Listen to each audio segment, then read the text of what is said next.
గురుర్బ్రహ్మ గురుర్విష్ణు గురుదేవో మహేశ్వర గురు సాక్షాత్ పరబ్రహ్మ తస్మై శ్రీ గురవే నమ. భక్తాదులందరికీ నమస్కారం తెలుపుతూ ఈరోజు వచ్చే వీడియో ఏంటంటే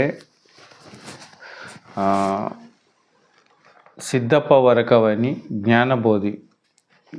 అంటే ఇక్కడ ఇదివరకు ఒక వీడియో చేయటం జరిగింది. అతను చాలా గొప్ప కవీశ్వరుడు, జ్ఞానవంతుడు, ఎంతో తపస్సు చేసి ఇక్కడ ఆయన అడ్రస్ వచ్చేసి ఏంటంటే సిద్ధప్ప వరకవి. ఆయన జన్మించింది 1903 సంవత్సరం జూలై 9వ తారీఖు జన్మించడం జరిగింది.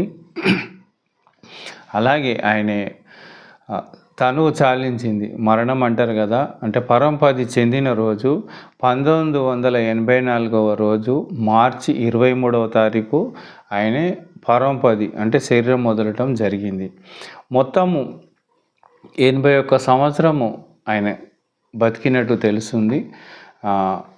అతని జీవితంలో ఎన్నెన్నో గొప్ప గొప్ప అనుభవాలు, మొత్తం పరమాత్మ తప్ప వేరే లేదు. కవీశ్వరుడు ఎన్నెన్నో కవిత్వం కట్టింది. ఆయన గ్రంథాలు 40 గ్రంథాలు రాసినట్టు తెలుస్తూ ఉంది, రచించడం జరిగిందని మనకు వాళ్ళ మెన్షన్ చేయటం జరిగింది. వాళ్ళ అడ్రస్ వచ్చేసి అది ఎక్కడ ఉందంటే అనంతవరం మాణిక్యలింగం, గుండారపల్లి గ్రామము, గుండారపల్లి ఆయన పుట్టింది. మండలం కోహెడ, సిద్దిపేట జిల్లా. వాళ్ళ పుత్రుడు సుపుత్రుడు ఉన్నాడు ఇప్పుడు పీఠాధిపతిగా. ఆయన ఒక ఫోన్ నెంబర్ ఏంటంటే 9441772177. ఇది అతని కాంటాక్ట్ నెంబరు. ఇప్పుడు వాళ్ళ సుపుత్రుడు కూడా కొన్ని గ్రంథాలు రాయటం జరిగింది, పద్యాలు. ఈ సిద్ధప్ప వరకవి కూడా చాలా గొప్ప గొప్ప పద్యాలు అనుభవపూర్వకంగా రాసినటువంటి సహజ కవిత్వం. ఆయనే అనుభవపూర్వకంగా వచ్చినటువంటి కవిత్వము తనలో ఉంది. ఇప్పుడు మనం ఏంటంటే మనం ఊరికే అతను రాసిన దాన్ని విచారణ చేస్తున్నాం, కానీ పెద్ద పద్యాలు మనకేమి రాగం ద్వారా రావు కనుక ఊరికే మనం తెలుసుకుందాం విషయం ఏం చెప్పాడు ఒక పద్యం. ఇందులో మనం తెలుసుకుంటే ఏమైనా ఉపయోగపడుతుందేమో. ఎందుకంటే ఆయన చాలా కష్టపడి అంటే ప్రజల్ని మార్చడానికి, లోక కళ్యాణార్థమై ఆయన అనుభవాన్ని రంగరించి సీస పద్య రూపంలో మనకు అందించడం జరిగింది. అది చాలామంది గ్రహించలేకపోతున్నారు. కొంత చెప్తే మనకి ఏమైనా ఉపయోగపడుతుంది అనే ఉద్దేశంతో ఇది చేయటం జరుగుతుంది. ఆ పద్యం ఎలా ఉంటుందంటే పాదముల్ తొడలపై పరగంగ నిల్పియు, నాసికారంధ్రముల్ ననగబట్టి ఊదుతూ కొల్మిగాను స్వాదములు పీల్చి కదలని శిలరీతి కదలకున్న దొరకదు మోక్షంబు దోషరహితము కాదు, బరికించెనది కాదు బట్ట బయలు, నీలోనే గనుమాట నిదిగో వెలిసెజూడు, మూసి తెరియజూడు మూలమిదిగో, పాపలందున నిలిచిన బట్ట బయలు, ఎందు చూసిన నందందె వెలుగుచుండు, బినుడి మాయప్ప సిద్ధప్ప విహితుడప్ప, కనుడి కరుమొప్ప కవి కుప్ప కనకమప్ప. ఎంత చక్కగా మనకు ఇది రాయటం జరుగుతుంది. ఇక్కడ ఏంటంటే ఫస్ట్ మనం కూర్చునే పద్ధతి, గంగ ఏ విధంగా మనం ఆహ్వానించాలి అనేది ఇట్లా ధ్యానం పద్ధతి ఈ పద్యంలో చెప్పటం జరిగింది. ఏం చెప్తున్నారంటే పాదములు తొడలపై పరగంగా నిలిపియు, పాదములు తొడలు ఇలా పద్మాసనలాగా సకల మొక్కలము కూడి, నాసికారంధ్రములు ననగబట్టి, ఈ నాసికాగ్రం అంటే వస్తుంది పోతుంది గాలి ఏదైతుందో అది ననగబట్టి దాన్ని ఖచ్చితంగా అక్కడ మనం దృష్టి ఉంచి దాన్ని నిలిపి చూస్తూ ఉండాలి అన్నట్టు. ఇక్కడ మళ్ళీ ఉపమానం ఏం చెప్తున్నాడంటే ఊదుతూ కొల్బిగా నుద్వాసనములు పీల్చి, ఈ ఉద్వాసన అంటే ఉచ్ఛ్వాస నిశ్వాసలు, ఈ కొలిమి ఎట్లా మనము కమరలు కొలిపి ఎలా గాలి వస్తుంటుంది పోతుంటుంది ఏ విధంగా ఆ గాలి రావటం వల్ల వేడి ఏ విధంగా వచ్చి ఆ ఇనుము కరుగుతుందో అదేవిధంగా మనకు ఉచ్ఛ్వాస నిశ్వాసాలు అనేది గాలి వస్తుంది పోతుంది, అది దాన్ని మనము అలా చూస్తూ ఉండాలన్నట్టు. ఉచ్ఛ్వాస పీల్చి అలా పీల్చి ఉండాలి, వస్తుండాలి, పోతుండాలి, దాన్ని గమనిస్తూ ఉండాలి. ఇంకేం చేయాలన్నాడు, కదలని శిలరీతిగా కదలకున్న మనం అక్కడ ఏం చేయాలి, నిశ్శబ్దంగా ఏంటంటే ఫస్ట్ పద్మాసనంలాగా సకల ముక్కలం వేసుకొని అక్కడ కూకొని వస్తున్న గాలిని పోతున్న గాలిని అలా చూస్తూ కదలిక లేకుండా శిలలాక, అంటే శిల ఎట్లా కదులుతుందో అట్లా మన మనసు కదలిక లేకుండా ఆ వచ్చపోయేదాన్ని నిశ్శబ్దంగా అలా చూస్తూ ఉంటే ఏమవుతుంది అని చెప్పుకుంటూ వస్తుండన్నట్టు. శిలరీతి కదలకున్న ఒకవేళ మనం ఏంటంటే ఇక్కడ ఏం చెప్తున్నంటే శిల రీతిగా మనం కదలకున్నా అంటే కదులుతూ ఉందని అర్థం. అక్కడ ఇక్కడ ఏం చెప్తున్నాడంటే నువ్వు శిలలాక నీ మనసు కాకపోతే మాత్రము నీకు దొరకదు మోక్షము, దోషరహితము కాదు. అది మోక్షము నీకు దొరకదు. నీకు ఎప్పుడు దొరుకుతుందంటే వస్తున్న గాలి పోతున్న గాలిని గమనిస్తూ మనసు కదలిక లేకుండా శిలలాక కదలిక లేకుండా ఆలోచన రహితమై నిశ్చలంగా ఏకాగ్రతతో దానిపైన అలా చూస్తూ ఉంటే నీకు మోక్షం లభిస్తుంది. కానీ నువ్వు కదులుతూ ఉంటే మాత్రం మోక్షము నీకు ఎట్టి పరిస్థితుల్లో లభించదు అని చెప్పటం జరుగుతుంది ఇక్కడ. నీలోన గనుమాట నిదిగో వెలిసి చూడే, నీలోనే కనాలి. అది ఆ ప్రక్రియ ఏంటంటే బయట కాదు తిరిగేది, ఎన్ని తిరిగినా అవన్నీ దాని ఫలితాలు వస్తాయి, కానీ మనకు మోక్షం రాదు అంటున్నాడు ఇక్కడ. మోక్షం రావాలంటే నీలోనే గనుమాట నిదిగో వెలిసే చూడు, అది వెలిసింది అక్కడ ఆల్రెడీ ఉన్నది, అది నీలోపటనే ఉన్నది, అక్కడ చూడు అంటు. మూసి తెరిచి మూలం ఇదిగో, మూసి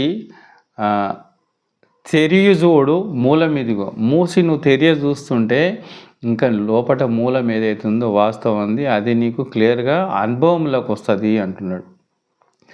పాలమందున నిలిచి బట్టబయలు, పాపలందున నిలిచి బట్టబయలు ఎందు చూసినందే వెలుగుచుండు. ఈ కనుపాపలు ఏంటంటే మనకు స్థూలము కనుగురుడు కనుపాప అని చెప్తారు. సూక్ష్మంగా కనుపాప ఉంటుంది. అంటే మీ కనుపాప ఎలా వస్తుంది, ఆ పాపలందు నిలిచి నీ పాపాలనే నిలిసా అన్నట్టు. ఈ విధంగా నువ్వు ప్రక్రియ రోజు చేస్తూ ఉంటే నీ కండ్లోనే ఒక జ్ఞాననేత్రం ఉదయించి అది కనుపాపలాగా నీకు నిలిచినప్పుడు అంతటా నిండుకొని ఉన్నటువంటి పరమాత్మ స్వరూపం తెలియబడుతుంది అని చెప్తున్నాడు ఇక్కడ మన సిద్ధప్ప వరకవి గారు. ఇంకా వినుడి మాయప్ప సిద్ధప్ప వీతుడప్ప కనుడి కరుమప్ప కవికుప్ప కనకమప్ప. అంటే ఇక్కడ సిద్ధప్ప గారు ఏమంటున్నాడే, వినుడు మాయప్ప సిద్ధప్ప అంటే తనకు తాను ఏం చెప్తున్నాడంటే ఇతరులకు కూడా వినుడు మాయప్ప సిద్ధప్ప వీతుడప్ప. వీతుడు అంటే నేను చాలా తక్కువ అనే మీ అందరికన్నా, వీతుడప్ప కనుడి కరుమప్ప కవికుప్ప అంటే మీరు కళ్ళారా చూస్తే అంటే ఏకాగ్రత చూస్తే నేను రాసినటువంటి కనుడి కరుమప్ప అంటే చూడండి, మీరు మనసు పెట్టి చూస్తే కనుడి కరుమప్ప కవి కుప్ప. ఈ కవి రాసినటువంటి కుప్ప ఏవైతుందో మీరు ఏకాగ్రతతోటి పరిశీలించి నిశ్చలంగా నేను రాసినటువంటి మీ అందరికన్నా నేను చిన్నవాడినే, నేను విహితుడినే, కానీ నేను రాసినటువంటి గ్రంథాలు పద్యాలు ఏవైతున్నాయో అవి మనసారా మీకు చూస్తే ఈ కవి కుప్ప రాసినటువంటి కుప్ప ఏవైతున్నాయో పద్యాలు కనకమప్ప అవి అన్నీ కూడా బంగారం లాంటివి. మీరు మనసు పెట్టి చూస్తే అవి బంగారం లెక్క పనిచేస్తాయి మీకు. మీరు ఊరికే మీద చూస్తే ఏం తెలియదు. ఇక్కడ వినుడి మాయప్ప ఇక్కడ ఎంత క్లియర్గా చెప్తుండ్రు ఆ పద్యంలో. వినుడి మాయప్ప సిద్ధప్ప విహితుడప్ప కనుడి కర్మొప్ప కవికుప్ప కనకమప్ప ఎంత చక్కగా మనకు వివరించి చెప్పారు. ఇక్కడ మనకు ఏం తెలుస్తుందంటే ఈ పద్యం ద్వారా మనకు ధ్యాన పద్ధతి చెప్తున్నాడు. పద్మాసనం వేసుకొని చక్కల మొక్కలంగా మనం వచ్చేపోయే గాలిని రేచకం పూరకం అంటారు కదా, అది మనం గమనిస్తూ అది గురుముఖంగానే జరగాలి. ఇవన్నీ కూడా ఊరికే మళ్ళీ ఎవరు వాళ్ళు కాదు, గురుముఖంగానే ఇవన్నీ గురువు ఉన్నప్పటికీ కూడా ఈ విధంగా మనం ప్రాక్టీస్ చేయాలని అది చెప్తూ ఉన్నాడు మన సిద్ధప్ప వరకవి గారు.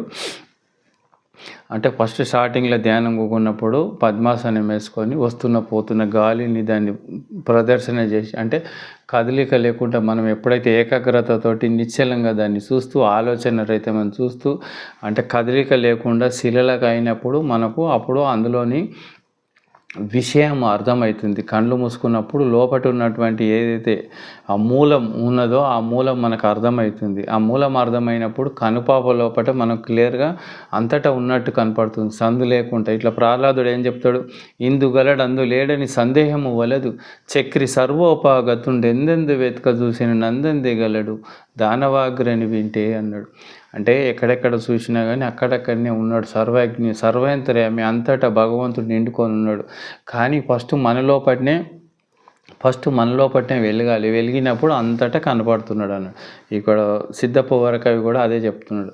నీ లోపల నువ్వు ఉన్నప్పుడు అంతటా కనుపాపలు ఎప్పుడైతే నీకు 6 సెన్స్ జ్ఞాననేత్రం ఓపెన్ అయిందనుకో, లోపల బయట అంతా ఒకే విధంగా ఉంటుంది. ఎక్కడ చూసినా అక్కడ పరబ్రహ్మ స్వరూపం కనబడుతుంది, ఆనంద స్వరూపం కనబడుతుంది. అట్లా అయినప్పుడే ఆడ మోక్షం అవుతుంది. లేకపోతే నాకు కదులుతుంది, నా మనసు స్థిరత్వం లేదు, నేను ధ్యానం చేస్తున్నాను కానీ నా మనసు నిలవటం లేదు, నా కోరికలు ఇంకా అలలాగా వస్తున్నాయి అంటే కూడా మోక్షం రాదు. నేను అక్కడ తిరుగుతున్నా, ఈ పూజలు పునస్కారాలు చేస్తున్నా అంటే ఆ పూజలు చేసే ఫలితమే వస్తుంది కానీ మోక్షం యొక్క ఫలితం రాదు. మోక్షం ఫలితం రావాలంటే ఒకే ఒక మార్గం ఏంటంటే శిలలాగా నీ మనసు కావాలి, నీ మనసు కదిలేకుండా కావాలి, నీ మనసులో కోరికలు లేకుండా కావాలి, నీ మనసులో బంధాలు లేకుండా కావాలి, నీవు చిత్తప్రజ్ఞ లక్షణం కావాలి. ఏది జరిగినా ఒకే విధంగా ఉండాలి. మట్టి, రాయి, బంగారము సమానంగా చూసే స్థితి రావాలి. నిన్ను నువ్వు ఎలా ప్రేమిస్తున్నావు ఇతరులను కూడా అలా ప్రేమించే శక్తి నీకు రావాలి. నువ్వు అలా వచ్చినప్పుడే నీవు చిత్తప్రజ్ఞ లక్ష్యం వస్తుంది. కనుక ధ్యాన ప్రక్రియ మనకు చాలా చక్కగా సిద్ధప్ప వరకవి చెప్పారు. చాలా రాశారు గ్రంథాలు కూడా. ఇక్కడ ఏంటంటే సిద్ధప్ప వరకవి జ్ఞానబోధిని అని ఉంటుంది, 4 భాగాలుగా ఉంది, చాలా గొప్పగా ఉంది. మీరు కూడా పరిశీలించి ఆ ఫోన్ నెంబర్ ఉంది కదా, ఆ ఫోన్ నెంబర్ ద్వారా మీరు బుక్కులు కూడా తెచ్చుకొని చాలా చదివితే చాలా గొప్ప ఉపయోగాలు ఉన్నాయి. ఆయన ఎన్నో కష్టపడి జీవితాంతం కూడా ఆ సీస పద్యాల రూపంలో మనకు ఆయన అనుభవాలు రంగరించి పెట్టారు.